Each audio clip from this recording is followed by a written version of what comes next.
Noah and the Gate to the Light of Longing. A calm bedtime story from the TheSafeDen. There is a kind of silence that is not only quiet. It does not come because the world stops making noise. It does not come because the wind lies down, or because everyone has gone home, or because a door has been closed gently behind someone. No, this silence comes when someone is missing, when there is a place at the table that your eyes keep finding again and again, when you hear a sound, and for one tiny second, your heart thinks, there they are. They are coming through the door. When you want to tell something important, and the words are already climbing toward your mouth, and then you remember, you cannot tell it in the same way you used to. That is when the stomach can grow heavy.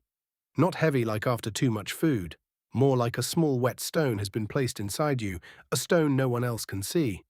A stone that makes no sound and yet takes up so much space that it can be hard to breathe all the way in. Noah knew that kind of silence. Noah was still only a child, but the most important thing about Noah was this. They had a heart that could love very deeply. And when a heart can love very deeply, it can also miss very deeply. Noah was not always sad, that matters to know.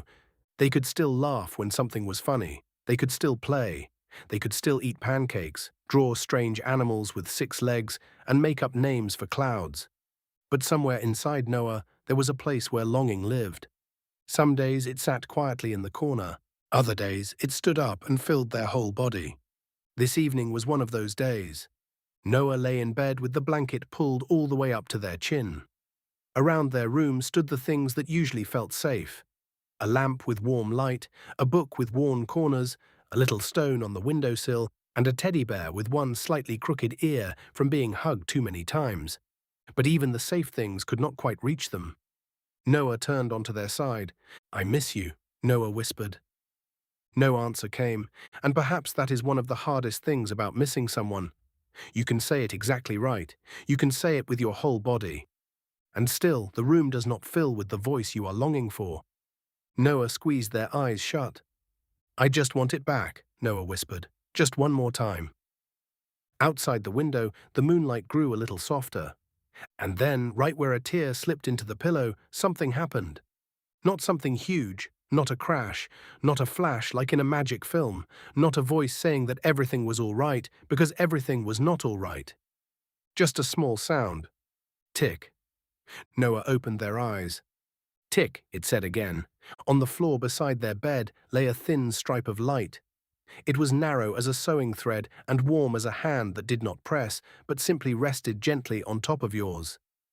Tick, it said again. The light moved across the floor and gathered in front of the door. It became a small path of stars, as if someone had placed the night sky down in a row and said, "Here, you may walk." Noah sat up. "I don't want to go away," Noah whispered. "I just want it back." Then Noah heard a voice. It did not come from the wall. It did not come from the door. It did not come from the window.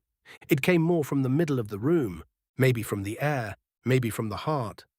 "I know," the voice said softly. "That is why the path does not lead away from what you love. It leads toward it." Noah breathed in once, then twice. Then the door opened by itself. Behind it was not the hallway of their home. Behind it was a forest. A deep blue forest, with lanterns in the trees and tiny flowers glowing like drops of moonlight. The path continued between the ferns, and far away, Noah could see something glittering. Perhaps a sea, perhaps stars, perhaps both at once. Noah rose slowly. Their feet found the floor, then the path, then the forest. And when they stepped into Dreamland, the door behind them did not close. It stayed open, as if it wanted to say, "You can always return home." The forest in Dreamland was not like forests in daylight. It was not in a hurry to look like only one thing. Some trees were tall and thin, like old thoughts. Others were round and soft, as if they had hidden hugs inside their bark. Between the roots sat small beings with moss in their hair and lanterns in their hands. They did not speak, but they bowed politely as Noah passed. On a branch sat an owl. She was larger than an ordinary owl, with feathers of grey, brown, and midnight blue. Her eyes were yellow and very awake. "You are making a quiet noise," said the owl. Noah stopped. "That is not possible," Noah said. "Yes, it is," said the owl. When something hurts inside, it can make noise without sound. Noah swallowed. The owl blinked slowly. Tonight you may call me the longing owl if you want. I sit on branches above children who think they are the only ones hurting. Noah looked down. Am I not? The longing owl shook her feathers so softly that tiny silver sparks fell onto the path. No, she said, it can feel that way. But feelings can feel true without telling the whole truth. Noah did not know what to say to that. Because when you miss someone, you can sometimes know something with your head, while your heart does not hear it the first time. It feels like everyone else can just keep going, said Noah. Maybe they do keep going, said the longing owl, but many keep going with something invisible in their pocket. A longing, a fear, a memory, a question. Small pieces of days they wish they could have back. Noah stood still for a long time. So what are you supposed to do? Noah asked. You are not supposed to rush past it, said the longing owl. You are not supposed to pretend. And if you meet another child who is missing someone, you do not have to say, don't cry. You do not have to say, think about something else. The owl lowered her voice. You can say, I am right here. Noah looked up. Is that really enough? It is not everything, said the longing owl, but it is the beginning of not being alone. Then she lifted her wings and flew silently from branch to branch. Walk on, she said, but do not walk too fast. Grief does not like to be dragged. It would rather be accompanied. Farther into the forest, a little creature sat on a stone. It looked like a mixture of a baby hedgehog, a cloud, and a small piece of forest floor. It had round eyes, soft moss curls, and a scarf that was far too long. Noah stopped. Hello. The little creature patted the stone beside it. Here, you may sit without explaining. That sounded almost too kind, so Noah sat down. For a long while, nobody said anything. There was only the wind moving through the leaves and the distant sound of water. Above them, the longing owl kept watch with eyes that saw everything without pushing. At last, Noah said, I don't know what to do with all of this inside me. The little creature nodded. People often think they have to do something big, it said. Be strong, stop crying, think about something else, become normal again. Yes, Noah whispered, that is what it feels like. But sometimes you must begin smaller, said the little creature. How small? Asked Noah. The creature held up two tiny hands. As small as this. I miss. I am here. I am breathing. I am still allowed to love. Noah looked at the creature. But it hurts when I love. Yes, said the creature, longing is love that does not yet know where to rest. The words touched Noah so gently and so deeply at the same time that their eyes grew warm again. The little creature reached into a pocket that looked far too small to hold anything at all. Yet somehow it pulled out a lantern. It was very small, no bigger than Noah's hand. It looked a little like a heart lantern, the kind that shines on what is true inside. But this lantern was different. It had tiny silver leaves around the glass and a tear-shaped star in the middle. This, said the creature, is a longing lantern. Noah took it carefully. Is it like a heart lantern? It is related to one, said the little creature. A heart lantern shines on true things inside.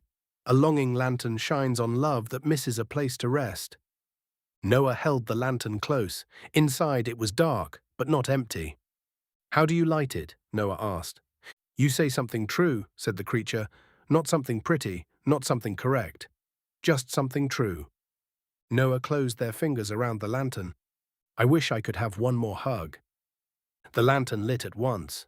Not fiercely, just a small golden flame, as if a memory had found its way home. The creature smiled. There, Noah. They stood as if something inside them was ready to move onward. The path led out of the forest and down toward a place where the trees were so old that their roots looked like hands that had held the earth for thousands of years. Among them stood a being. At first, Noah thought it was only a tree. Then the tree opened its eyes. They were green and amber, and there was something in them that did not ask Noah to become different. The being was very large, bark shoulders, moss-covered branches, and roots like legs. But there was a calmness around him that was not empty. It was full of room. Welcome, Noah, said the being. His voice sounded like earth after rain. Noah looked up. "Are you dangerous?" The being smiled so slowly that it almost sounded like bark stretching, only to those who try to hurry children past what they feel. Noah was not sure if that was a joke, but it helped a little anyway. "I don't want to be sad all the time," said Noah. "No," said the being, "and you do not have to be, but you are allowed to be sad when you are sad." "Grown-ups sometimes say it will get better," said Noah. The being nodded. "They say it because they hope, and sometimes because they do not know what else to say. But I will say something different. It will not become the same, but you will not be left in the same darkness forever." Noah squeezed the longing lantern. "What do I do when it hurts the most?" The tree being bent a great branch down, hanging from it were small things: a cup, a blanket, a stone, a feather, a piece of string, a little bell, and a leaf so soft it looked like something you could sleep on. "When someone grieves," said the being, "do not try first to repair. Sit down, listen, give water, give a blanket. Say, 'I am here.' Say, 'You may tell me.' Or say, 'We do not have to hurry at all.'" Noah listened very quietly. "And when it is you who is hurting," the being continued, "you may do the same for yourself." "How do you give yourself a blanket?" asked Noah. The being laid a large, soft leaf cloak around Noah's shoulders. It smelled of forest, rain, and safety. "This is how it begins," he said. "Not by becoming strong, by being held." Noah leaned their forehead against his bark.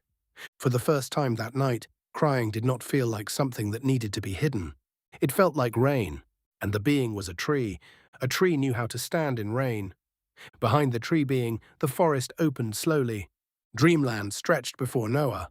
A sea glittered under the moon, not a wild sea, but a sea that rocked gently, as if it were singing for those who could not sleep. Across the water lay islands. Some were small, some were large. Some had castles, some had tents, some had towers, bridges, forests, and floating buildings with golden harbors. Boats sailed quietly between them, and on their sails were stars that did not fall.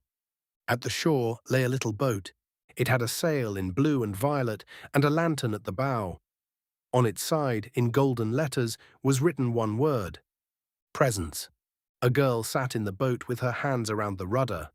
She had the look of someone who once wanted to reach everything and then learned how to pause. "My name is Alba," she said. "I sail between the islands." "I don't know where I am supposed to go," said Noah. "That is all right," said Alba. "Some journeys do not begin with a map. They begin with longing." Noah stepped into the boat. The sea carried them softly. They sailed past a small island where children played in gentle halls, past an island with castles and shimmering stairs, past a camping island where smoke rose from a fire into the night, and someone laughed so calmly that it did not hurt to hear it. Noah looked at all the lights. "How can the world be so beautiful when I am so sad?" Alba kept her eyes on the water. "I have heard that question before," she said.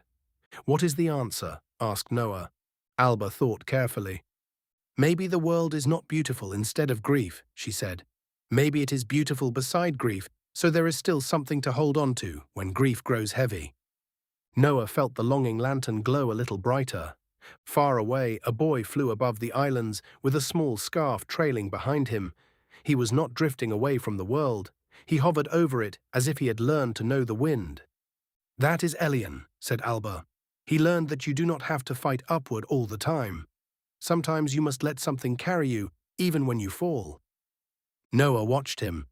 "Can grief carry you too?" "No," said Alba, "but love can." They came ashore at a small island where the ground was built from wooden bridges, drawings, tiny gears, and floating platforms. A boy stood by a table, drawing a great map. Around him, bridges hung in the air, and little bell creatures carried lights from place to place. "Arthur," said Alba. "He builds connections." Arthur looked up and smiled quickly, as if his thoughts had been in many places at once. "You come with the longing lantern," he said. Noah looked surprised. "Can you see it?" "I can see when something needs a bridge," said Arthur. He pointed to the map. "Here is Dreamland, the forest, the sea, the islands, and here, in the middle of it all, I have drawn a door." "That door?" asked Noah. Arthur nodded. "The gate. But it does not open only with magic. It opens with what is true. Noah stepped closer to the map. What is behind it? Arthur grew very serious. There is what you love. Not as before. Not in the way you can hold forever and never let go. But in the rare way of remembering. In the way the heart can meet. Noah swallowed. I am afraid that if I see it, I will not be able to say goodbye again. I understand, said Arthur. Goodbye is one of the hardest bridges to build. He placed a small pencil in Noah's hand. But goodbye does not mean bridges burn. It only means you cross back over one for today. When they travelled on, they came to a small square under the moon. There was a bowl of water on a stone. Beside it sat Liva, with dark hair and a small box full of quiet things. A stone, a key, a feather, a piece of glass, a button, a dried flower, and a string with many knots. I care for small things that help when big things are too big, said Liva. Noah sat before the bowl, close to Liva. In the water, Noah could see their own face, tired, wet around the eyes, small and big at the same time. I look like someone who cannot manage this, said Noah. Liva shook her head. You look like someone who loves someone. That is something completely different. Liva placed a key beside the bowl. This key does not open doors in walls. It opens the moment when you dare to say, I need help. Noah looked at the key. I don't want to be a burden. Grief says that sometimes, said Liva. Grief does not always lie. Sometimes it simply becomes afraid of taking up space. Noah picked up the key. How do you know who to say it to? Liva looked around the whole square. Those who do not hurry you. Those who do not tell you to be happy now. Those who can sit in silence without making the silence wrong. From a tree, the longing owl blinked. From a stone, the little moss creature blinked too. At the edge of the square, the great tree being stood quietly, as if the whole earth had grown a back to lean against. Noah felt something in their chest loosen a little. Not happiness, perhaps, just space. Then a wind crossed the square, not cold, not warm, just precise. Inside the wind were small lights that looked like seconds. They danced around Noah like golden sparks that knew the way. Now he comes, said the great tree being. Who? Asked Noah. The one who guards time when time hurts. The path before Noah began to glow, and out of the light came a very special figure. He was not grown up, but he carried something old in his eyes. Not old in a heavy way, more like some children can look when they have understood something that grown-ups are still searching for words to explain. Around his shoulders he wore a beautiful cloak that moved like night wind. In his hands he carried the light of the Timekeepers. It looked like an hourglass and a star at the same time. Inside the light, the sand did not fall. It floated, as if time did not only pass, as if time could also hold something. The boy crouched in front of Noah. You miss someone, he said. Noah nodded. Very much. So much that time feels wrong, asked the boy. Noah's eyes grew wide and wet. Yes. The boy looked down at his great lantern with the still floating sand. Longing can do that, he said. It can make yesterday feel closer than today. It can make a memory feel alive for 1 second and gone the next. It can make the future look empty. Noah whispered, Can you make it not have happened? The boy with the lantern became completely still, and in that silence, Noah could feel that he would not lie. No, he said, not even a timekeeper can undo love, and not loss. But I can help you see that time is not only what takes away. Time is also what keeps. Keeps? Asked Noah. The boy lifted the lantern high. Everything you have loved has not vanished out of time. It lives in you, in voices, in habits, in small ways of holding a cup, in songs, in laughter, in words you may say one day and suddenly hear that they sound like someone you miss. The light in the lantern warmed. The way they touched your hair, the way they comforted you, the voice you can still hear inside when you are unsure and wish you could ask for advice. All of it follows you. And sometimes, when you want to ask them something, a quiet answer is already in you because love has been connected to you for so long. Noah began to cry again. The boy with the lantern did not reach out too quickly. He stayed. That was kind. After a while, he asked, Do you want to open the gate yourself? Noah wiped their nose with their sleeve. I am afraid. You are allowed to be afraid, said the boy. What if I cannot carry it? Asked Noah. The boy laid one hand over the longing lantern. Then we carry it together. That was when another great being arrived. Not the one who held Noah, for the tree being was already doing that in his own way. This being came as someone who knew how large things could be given a frame so they did not fall over everything. He was broad and warm, with hands that looked as if they could lift planks, ideas and dreams. Across his shoulders hung small measuring ribbons made of stardust, and in his belt were tools that could build not only houses, but bridges between places. It was the master builder. A gate must stand safely, he said, especially when it must carry something as heavy and as light as longing. Arthur spread out the map. The master builder placed 4 golden posts into the ground. One for what was, he said, one for what is, one for what still loves, and one for what must be carried onward. The great tree being let his roots grow softly beneath the place of the gate, so the ground became firm. The little moss creature placed folded thoughts into a bowl, so they did not fly around Noah's head. Liva placed the key in the middle between the 4 posts. Alba tied a small bell from the boat presents to the top arch of the gate. Elian hovered low above them and let the wind settle gently around the frame. The longing owl sat at the very top and kept watch. The boy with the Timekeeper's light stood in front, his violet cloak moving around him like night that had become friendly. Then the Dream Master descended as the moon stood right above the sea. Her cloak was dark blue with stars in its folds, and her eyes held the kind of calm one only has after seeing many children cry and never growing tired of helping. Now, said the Dream Master gently, we are here. All the beings gathered, the longing owl on the arch of the gate, the little moss creature beside Noah, the great tree being behind Noah like a quiet forest, Liva with the key, Arthur with the map, the master builder by the posts, where the frame of the gate stood firm, Alba by the boat, Elian in the air, still as a star, and small beings from forest, sea, and islands that Noah did not yet know, but all of them looked as if they understood what longing was. The Dream Master placed a hand over her heart. The gate to the light of longing does not open to hold anyone back, she said. It opens to show that love still has a way. The boy with the Timekeeper's light stepped forward. His lantern shone so brightly it almost turned night into day. Noah held the longing lantern. Liva placed the key in Noah's other hand. The great tree being rested a branch behind Noah's shoulder like a back to lean on if anything became too hard. The little moss creature said, "You are not alone." And Noah said what was true. "I miss you. I love you. I don't know how to be without you." When the words touched the air, the gate began to appear, first as a ring of dew, then as a door of golden dust, then as a light so warm that Noah had to narrow their eyes just to look. The boy lifted his lantern again, and it shone brighter than before. At the same moment, the Dream Master raised her hand. All the magic of the beings gathered into one great silent wave, and the gate opened.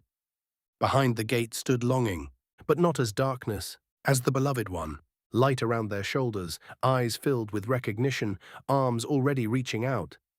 Noah ran. No one told Noah to walk nicely. No one told Noah to be careful. Noah ran straight into the hug, and the hug was everything Noah had longed for. There was warmth, there was scent, there was peace, there was I know you, there was I have you, there was, of course you found me. Noah cried so much that it almost became laughter. "I thought you were gone," Noah whispered. The beloved one held Noah closer. "I am not gone from love."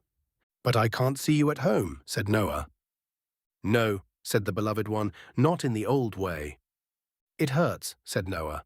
"Yes," said the beloved one. "I get angry sometimes," said Noah. "You are allowed to." "I forget your voice a little, and then I get scared," said Noah. "Then find me in what you can remember," said the beloved one, "in your heart, in the dream, in the light you light, in the good you do, in the stories you tell, in the way you keep loving, and in the way I have become part of you, because I will always be part of you." Noah held on tightly. "Do I really have to go again?" The beloved one stroked Noah's hair. "Yes, but not yet." Noah shook their head. "I don't want to. I know. Can I come back? Asked Noah. Yes, said the beloved one, not by forcing the dream, not by disappearing from life, but when the heart needs to meet here, love can find the way. Souls that love do not let go of each other just because hands do. Noah breathed shakily. So you are in my heart. And you are in mine. Always? Asked Noah. Always is a large word, said the beloved one, but love can carry large words. Then they sat together in the light, and Noah told everything.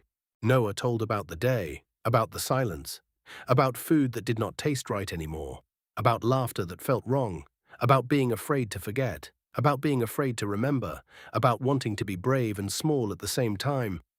The beloved one listened to it all, not like someone who had to hurry on, not like someone who had already waited too long. They sat there for a long time, and every second was held gently. But when goodbye finally came, it did not come like a door slamming shut. It came like morning light, very slowly. First the edges of the gate grew brighter.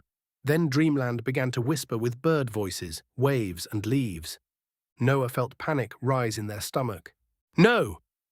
The beloved one took Noah's hands. Listen to me. When you wake, the longing may come again. That does not mean this was not real. It only means you love in a world where we cannot always hold. Noah shook their head. I can't. Yes, said the beloved one, not the whole day at once, just the next small piece.